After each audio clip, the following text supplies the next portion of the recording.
नमस्कार. रायटर शीतल या यूट्यूब चॅनलवर तुमचे खूप खूप स्वागत आहे.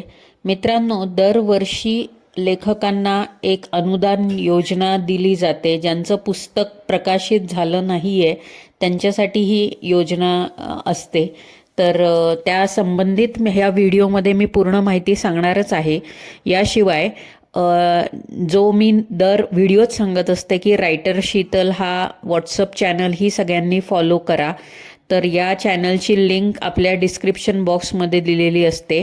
तिथे जस्ट फॉलो तुम्हाला करायचं आहे. हे पहा, रायटर शीतल इथे चॅनल व्हॉट्सअपला इथे दिसतो आणि याच्यावर विविध सगळे माझे व्हिडिओ मी तिथे शेअर करते. त्यासोबतच काही मराठी रिक्वायरमेंट असतील रायटरच्या, जॉब्स वगैरे असतील तर त्याही मी याच्यावर नेहमी शेअर करत असते.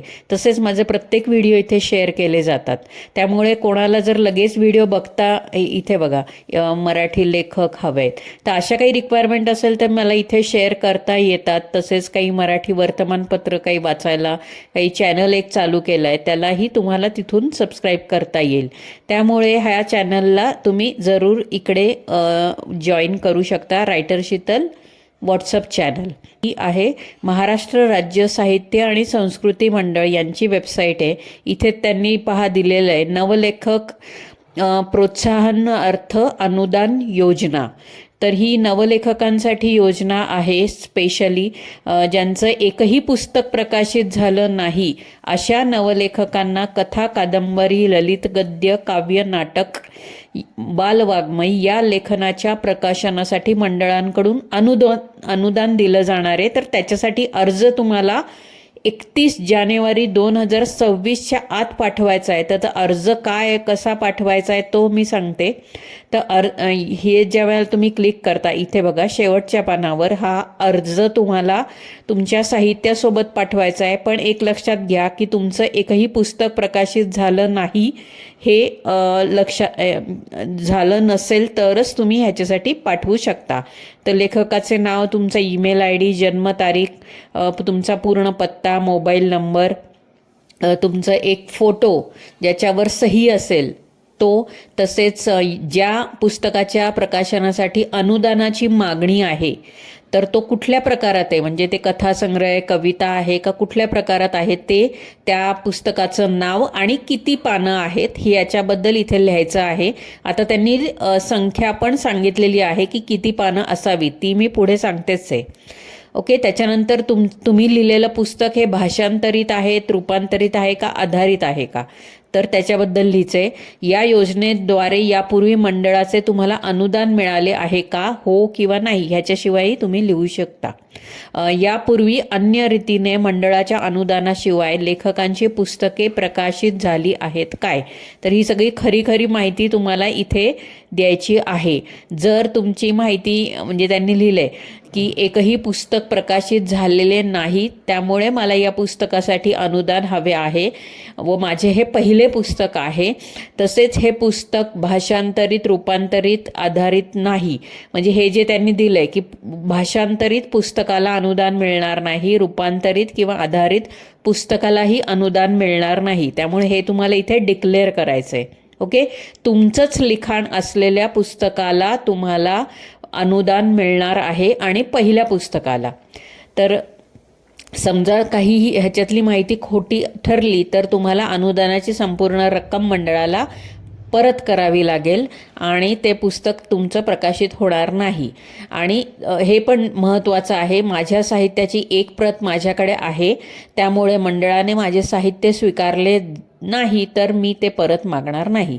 सो असा एक तुम्हाला अर्ज पुस्तकासहित पाठवायचा आहे. एक प्रत तुमच्याकडे ठेवायची आहे, तर तिथे तुमची सही आणि दिनांक म्हणजे 31 जानेवारीच्या आत जर तुम्हाला पाठवायचा आहे तर तुम्हाला हा अर्ज प्रिंट करून ह्याच्यावर व्यवस्थित माहिती देऊन पाठवायचं आहे. आता पुस्तक कुठल्या प्रकारे आणि कसं अनुदान मिळणार आहे त्याची माहिती ऐका.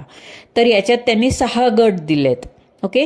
एक तर कविता संग्रह असेल किंवा कथा संग्रह, नाटक, एकांकिका, कादंबरी, बाल वाङ्मयामध्ये पण बघा काव्य, कथा, कादंबरी, नाटक, एकांकिका, इतर प्रकारचे वैचारिक तसेच चरित्र, आत्मचरित्र, ललित स्वरूपाचे वर्णनात्मक स्वरूपाचे लेखन. ओके, सो अशा पद्धतीच्या पुस्तकालाच तुम्हाला अनुदान मिळणार आहे. तर त्याची पानं किती असावीत, आता हे त्यांनी सांगितलंय 5.5 ते 8.5 इंच पुस्तकाची त्या पुस्तकाची साईज असते. म्हणजे जे छोटं पुस्तक वाचतो कुठलाही कथासंग्रह वगैरे, तो एक स्टँडर्ड साईज असतो. तर तो 5.5 ते 8.5 तुमची साईज असणार आहे. ही B5 साईज पण म्हणली जाते. तर काय आहे त्याच्यामध्ये पृष्ठसंख्या किमान 64 ते 96, म्हणजे कमीत कमी 64 पानं पाहिजेत कविता संग्रहाला, किंवा जास्तीत जास्त 96, म्हणजे साधारण 80 कविता. कथासंग्रहाला पण किती कमीत कमी पानं पाहिजेत, 128 ते 144.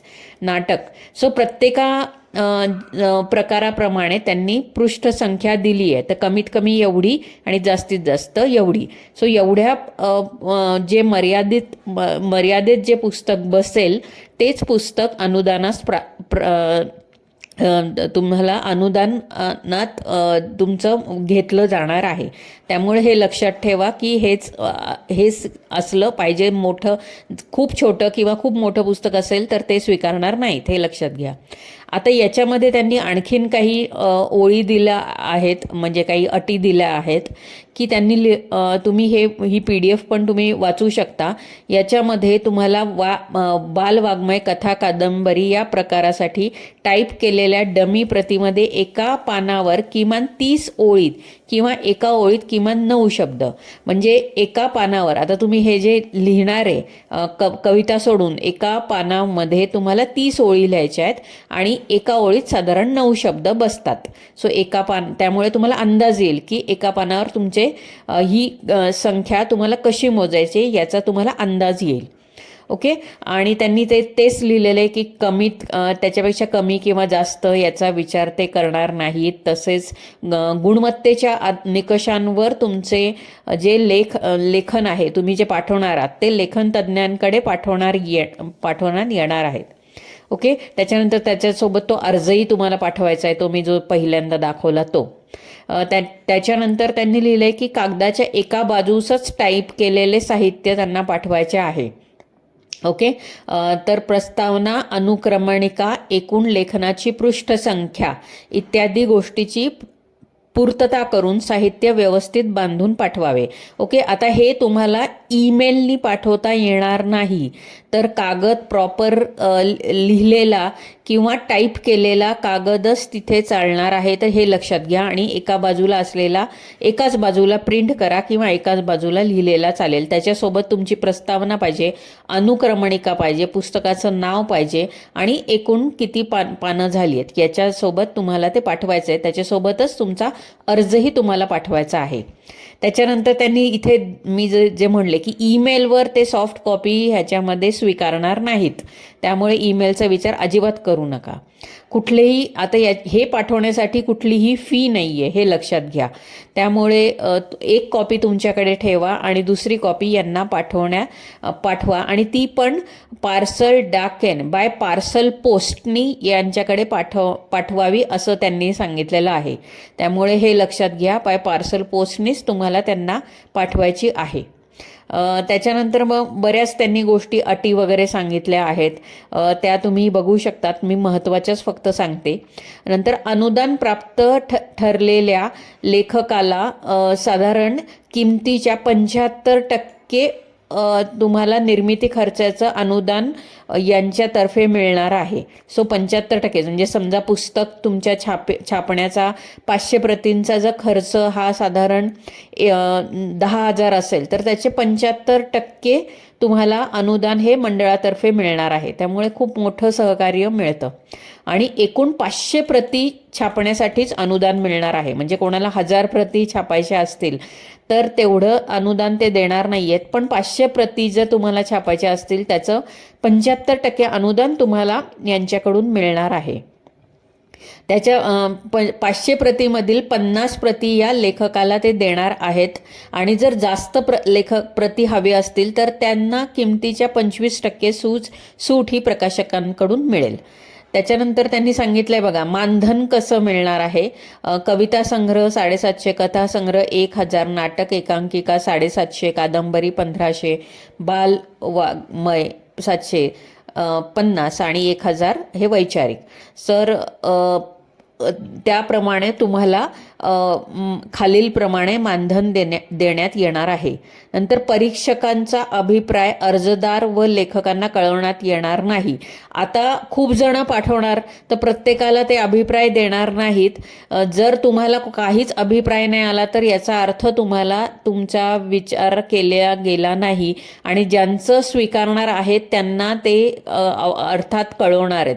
त्यामुळे हे लक्षात घ्या, तुम्ही एकदा पाठवलात तर तुम्हाला ते तुमचं जे साहित्य आहे तेही पाठवलं जात नाही आणि जर तुमचं सिलेक्ट झालं नाही तर ते कळवलं जाणार नाही. त्यामुळे तेवढं तुम्ही लक्षात घेऊनच तुम्हाला जर या अनुदानासाठी अप्लाय करायचं असेल तर अप्लाय करा. आणि ही जी पूर्ण प्रोसेस आहे ही वर्षभर चालते. म्हणजे असं नाही की 15 दिवसात तुम्हाला कळेल की बाबा माझं पुस्तक घेतलंय का नाही घेतलंय. त्यामुळे वर्षभरात तुम्हाला कधीही ते कळवतील. जर तुमचं सिलेक्ट झालं तरच कळवतील, हे लक्षात घ्या. ओके. मुदत त्यांनी सांगितली आहे 1 जानेवारी ते 31 जानेवारी 2026च्या आत तुम्हाला हे पाठवायचं आहे.